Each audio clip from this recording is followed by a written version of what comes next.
Okay, so this section focuses on cool down stretches, which you should do after a quite short, quite easy 2 to 3 minute pulse lowering section.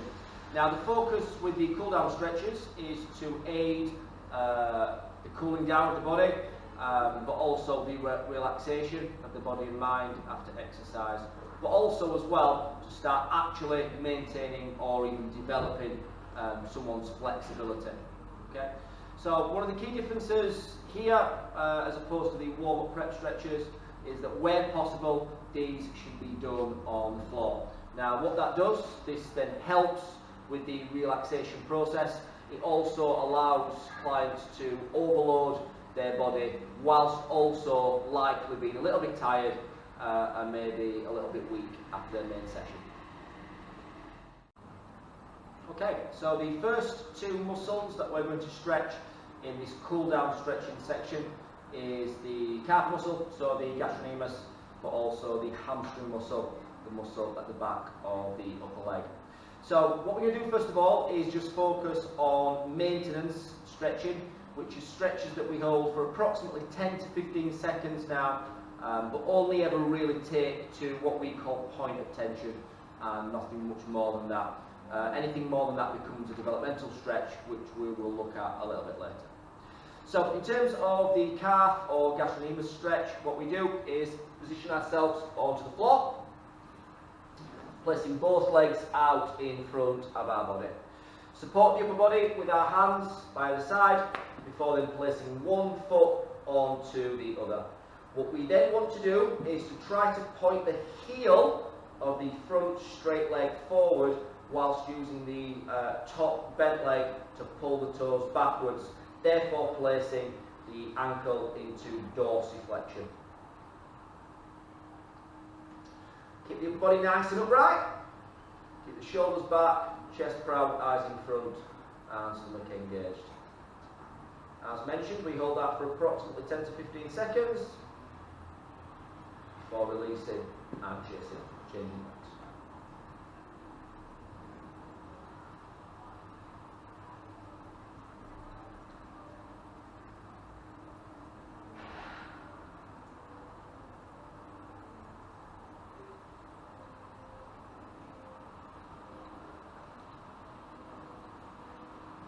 Okay. So the next muscle then is the hamstring, the one located in the back of the upper leg in here, which traditionally lots and lots of people, including me, have a little bit of tightness with. So there are actually two options for this one. We have a seated hamstring stretch and then a laying hamstring stretch.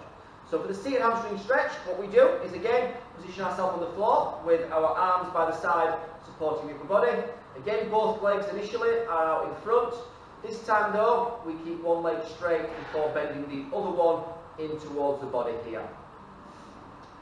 If possible, we should then sit forward, okay, keeping this leg as straight as possible and this one as bent as possible, okay, and then try to keep upright but lean forward so we feel the stretch into here.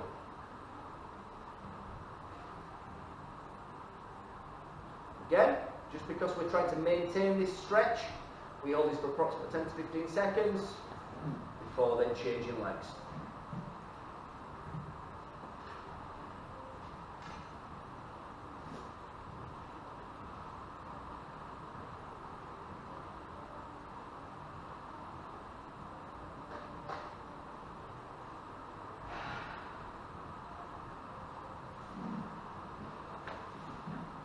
Okay, and then the laying hamstring stretch, what we do is now lay with the back on the floor.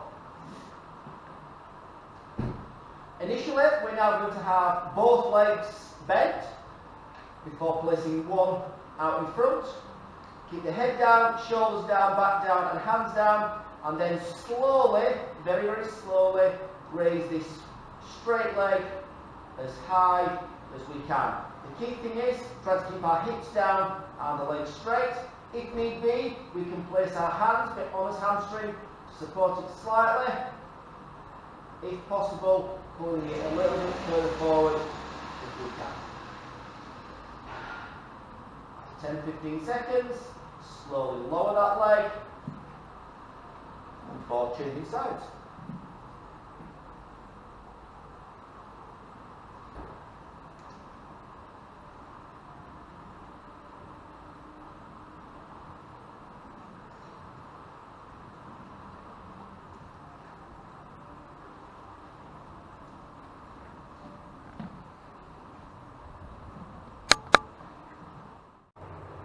Okay, so the next 3 stretches and muscles in this cool down element are going to be for the quadriceps, so the front thigh muscle there, the adductors, the groin muscles, and also the abductor muscles, the ones on the upper outer part of the bum and thigh.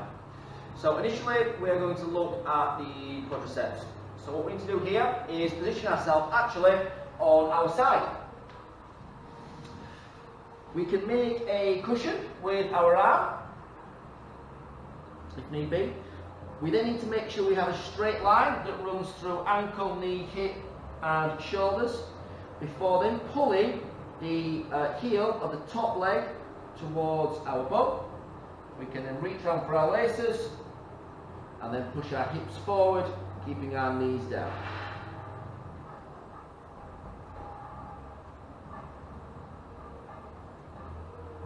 Again, we are only maintaining this stretch, so we hold it for approximately 10 to 15 seconds before releasing and then changing sides.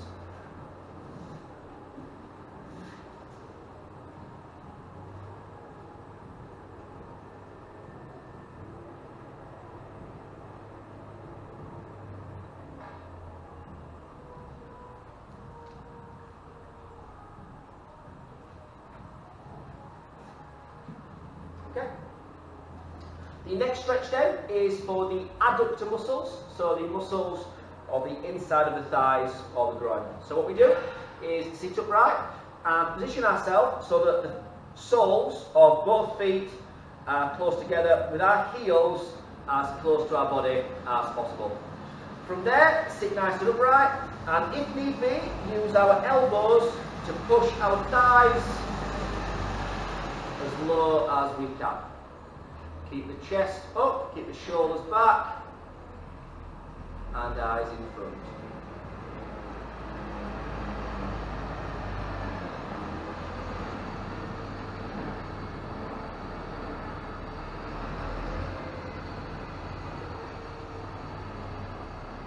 Okay. And then the third muscle in this section is the abductor muscles. So the ones on the upper outer part of the bum and thigh.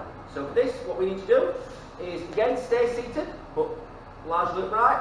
Place the legs out in front before placing one leg over the other, and then twisting our body to approximately 90 degrees to the direction of the bent leg. Try to keep our knee pulled upright and across our body, and literally allow our body to face an angle of 90 degrees away.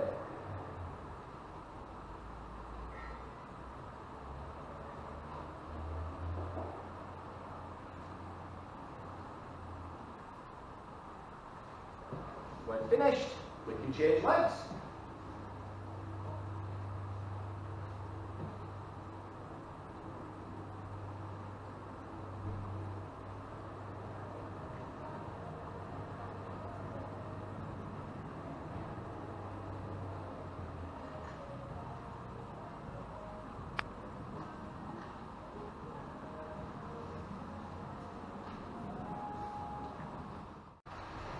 Okay, so in this little section then of the cool down stretches, what we have is a second, but this time laying abductor stretch. However, we also have a new stretch for the glute muscles and the hip flexor as well. So the laying glute stretch, what we need to do is position ourselves onto the floor, extend our body out as much as we can. We then need to bring one heel in towards our bum before then allowing that bent leg to roll across the body, keeping the knee in a high upright position.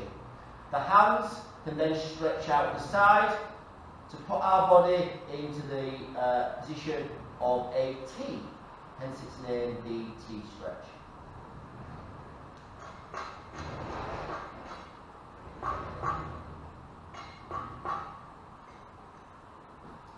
Again, because we are only maintaining this stretch, 10 to 15 seconds is fine. From there, bring the knee up, back around, before then changing legs.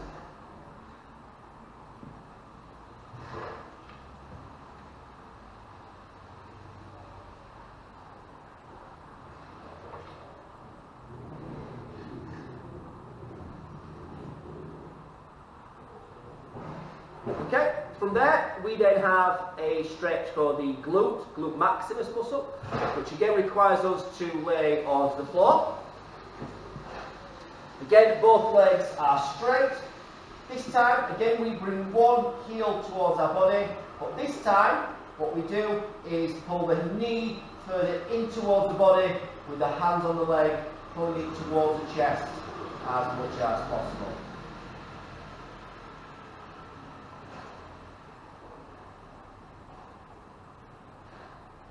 10 to 15 seconds, release that leg before changing.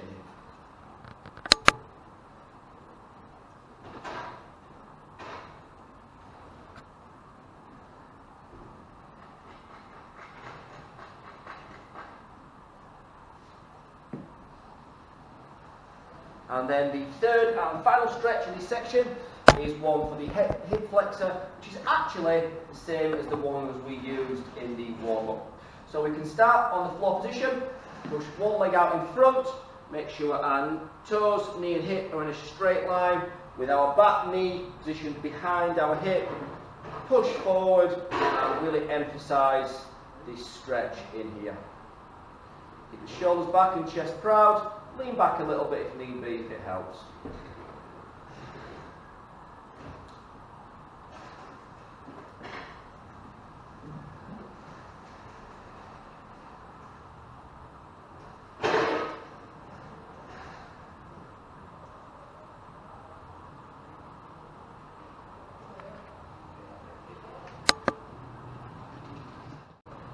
Okay, so in this final section of the cool down stretches, we're now going to focus on the upper body. Initially doing a stretch which works the muscles of the abdominals, so the stomach muscles here.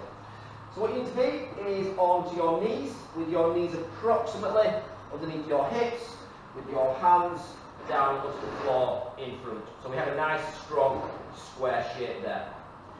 From here, what we're going to do is push our hips downwards, but really emphasise that upward lift of the chin and eyes.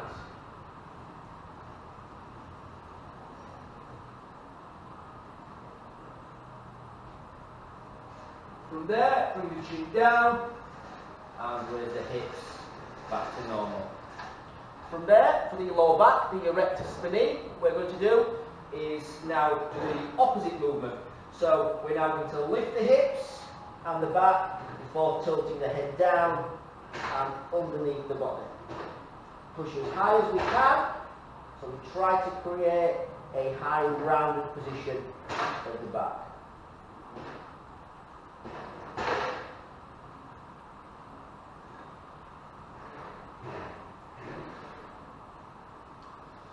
Okay, from there we move into the higher part of the body. So first of all, we're going to look at the lats. Now, what you will find for these stretches is that they are very, very similar as the warm-up ones, the only difference being that you are seated or on both or one knee, whichever is most comfortable. So first of all, for the lat muscles, hands together, fingers touching, not interlocked, push directly above your head, get nice and high before pushing your head through the gap.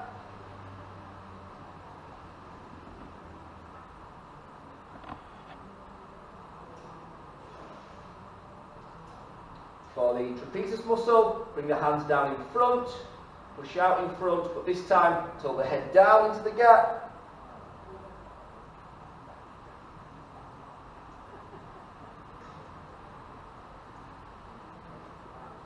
For the deltoids, take one hand across the body, the other hand underneath, pulling the hand at shoulder height across and in to the chest.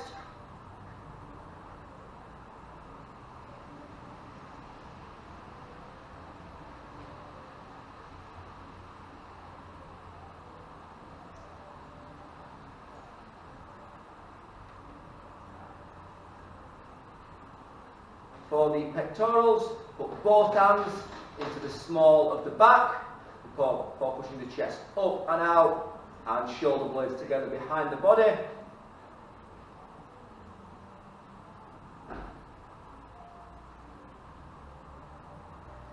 And then finally for the triceps,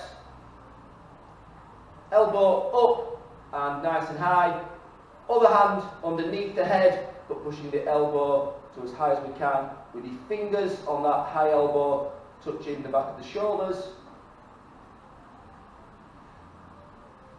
before changing arms.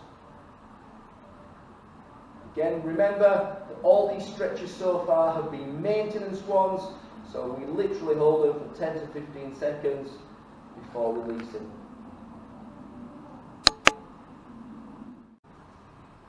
Okay, so to conclude then this cool down stretching section, what we're now going to do is discuss the difference between a maintenance and a developmental stretch. Now so far, all the stretches that we've done in the cool down section have been maintenance ones. So as the name suggests, stretches that will only ever maintain someone's current level of flexibility. However, in all clients, there will be one or two muscles at least that we need to improve the flexibility of. Therefore, we need to do something beyond maintenance stretching, which we call developmental stretching. So these stretches can be done on any of the ones that we've previously shown. However, we're going to use the laying hamstring stretch to demonstrate it in particular. Okay? So for the maintenance stretch, remember what we did is we put ourselves into position. We took in this stretch the leg to its uppermost point and held it whenever we felt tension gather in the hamstring, so what we call point of tension. Now in a maintenance stretch, what we would do is take it to that point of tension and hold it there for approximately 10 to 15 seconds before releasing the leg and that stretch. For a developmental one, what we do is we now take it to point of tension again, hold it for 10 to 15 seconds again. But as we approach the end of that 10 to 15 seconds, what we now do is take a big deep breath in, breathe out, before then moving the leg a little bit further back. Now hopefully what you saw in that video is that my leg went back then approximately 1 to 2 inches than it had done before. So therefore I've taken my leg through a greater range of motion and therefore I've developed flexibility in that hamstring. If I wished, I could then repeat that process another 1 to 2 times, but for beginner clients, just doing it once is sufficient.